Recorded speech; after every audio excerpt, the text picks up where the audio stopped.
दोस्तों, आज की वीडियो में श्रीमद् भगवद गीता के अध्याय 9 राजविद्या राजगुह्य का संक्षेप वर्णन किया गया है। अध्याय परिचय। श्रीमद् भगवद गीता का 9वां अध्याय राजविद्या राजगुह्य योग के नाम से प्रसिद्ध है। इस अध्याय में भगवान श्री कृष्ण अर्जुन को भक्ति का सर्वोच्च ज्ञान प्रदान करते हैं।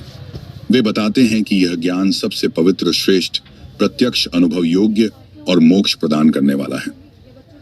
राजविद्या और राजगुह्य का अर्थ। राजविद्या यह विद्याओं में राजा अर्थात सबसे श्रेष्ठ और परम गोपनीय ज्ञान है। यह ज्ञान भक्ति का है, जो सबसे आसान और शीघ्र फल देने वाला मार्ग है। राजगुह्य यह सबसे गुप्त और दुर्लभ ज्ञान है, जो केवल भक्तों को ही प्राप्त होता है। अध्याय 9 का विस्तृत सारांश। 1. श्री कृष्ण द्वारा परम गोपनीय ज्ञान। भगवान श्री कृष्ण अर्जुन से कहते हैं कि वे उसे अब राजविद्या और राजगुह्य का रहस्य बताएंगे, जो सबसे पवित्र और मोक्षदायक है। राजविद्या राजगुह्यम पवित्रमिदम उत्तमम प्रत्यक्षावगमम धर्म्यम सुसुखम कर्तुम व्ययम।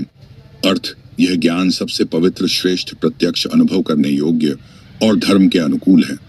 जो इसे जानता है वह जन्म और मृत्यु के चक्र से मुक्त हो जाता है, लेकिन जो श्रद्धाहीन है वे इस ज्ञान को नहीं समझ सकते और जन्म मृत्यु के चक्र में फंसे रहते हैं। 2. भगवान की सर्वव्यापकता। श्री कृष्ण कहते हैं कि वे संपूर्ण ब्रह्मांड में व्याप्त हैं और सभी प्राणियों में निवास करते हैं। मया ततमिदं सर्वं जगदव्यक्त मूर्तिना मत्स्थानि सर्वभूतानि न चाहम तेष्वस्थित। अर्थ, संपूर्ण जगत मुझ में स्थित है, लेकिन मैं उनमें स्थित नहीं हूँ। मैं हर जगह व्याप्त हूँ, फिर भी मैं किसी एक स्थान तक सीमित नहीं हूँ। वे यह भी बताते हैं कि यह संपूर्ण सृष्टि उनकी शक्ति से ही संचालित होती है, लेकिन वे इन क्रियाओं में संलग्न नहीं होते। 3.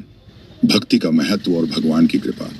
भगवान कहते हैं कि अज्ञानी लोग उन्हें एक सामान्य मनुष्य समझते हैं और उनकी दिव्यता को नहीं पहचानते। अवजानन्ति मां मूढ़ा मानुषीं तनुमाश्रितम परम भावम अजानन्तो मम भूत महेश्वरम। अर्थ, मूर्ख लोग मुझे सामान्य मनुष्य के रूप में देखते हैं और मेरी दिव्य शक्ति को नहीं समझते, लेकिन जो भक्त अनन्य भाव से मेरी शरण में आते हैं वे सदा मेरी कृपा प्राप्त करते हैं। 4. भक्ति मार्ग की सरलता।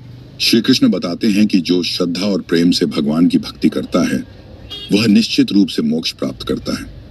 अनन्याश्चिन्तयन्तो मां ये जनाः पर्युपास्ते तेषा नित्याभियुक्तानां योगक्षेमं वहाम्यहम्।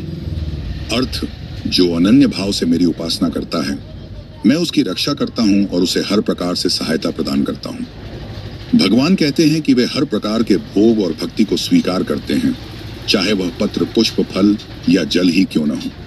पत्रम पुष्पम फलम तोयन्यो में भक्त्या प्रयच्छति तदहम भक्ति उपहृतम अश्नामि प्रयतात्मनः। अर्थ, समास पर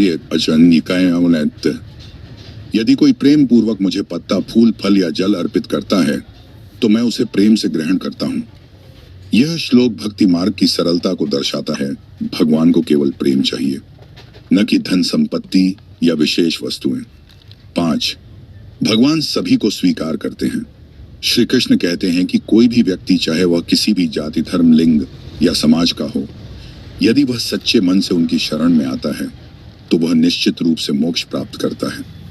मां ही पार्थ व्यपाश्रित्य ये पिस्यु पापियों ने स्त्रियो वैश्यास तथा शूद्रास्तेपि यान्ति परान गतिम।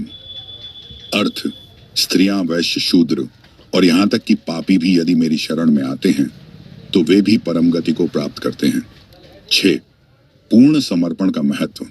अध्याय के अंत में श्री कृष्ण अर्जुन को पूर्ण समर्पण और भक्ति का मार्ग अपनाने का उपदेश देते हैं। मन्मना भव मद्भक्तो मद्याजिमा नमस्कुरु मामे वैश्यसि सत्यम ते प्रतिजाने प्रियोसि में। अर्थ, तुम मेरा स्मरण करो, मेरे भक्त बनो, मेरी पूजा करो और मुझे प्रणाम करो। ऐसा करने से तुम निश्चित रूप से मुझ में ही विलीन हो जाओगे। अध्याय 9 से प्रमुख शिक्षाएं। 1. भगवान की भक्ति सबसे सरल और श्रेष्ठ मार्ग है। 2. ईश्वर सर्वव्यापी हैं और हर जीव में विद्यमान है। 3. भगवान भक्तों की रक्षा स्वयं करते हैं। 4. सच्चे प्रेम से किया गया कोई भी छोटा सा अर्पण भी भगवान को प्रिय होता है। 5. भगवान सभी के लिए समान है, कोई भी उनकी शरण में आ सकता है। 6. पूर्ण समर्पण ही मोक्ष का मार्ग है। निष्कर्ष। अध्याय 9 राज विद्या राजगुह्य योग हमें यह सिखाता है कि भक्ति ही मोक्ष का सबसे आसान और सर्वोत्तम मार्ग है। भगवान श्री कृष्ण कहते हैं कि कोई भी व्यक्ति, चाहे वह किसी भी जाति, धर्म या पृष्ठभूमि से हो, यदि वह सच्चे प्रेम से उनकी शरण में आता है तो वह परम गति को प्राप्त कर सकता है। इसलिए हमें श्रद्धा और प्रेम के साथ भगवान की भक्ति करनी चाहिए और हर कार्य उन्हें समर्पित कर देना चाहिए।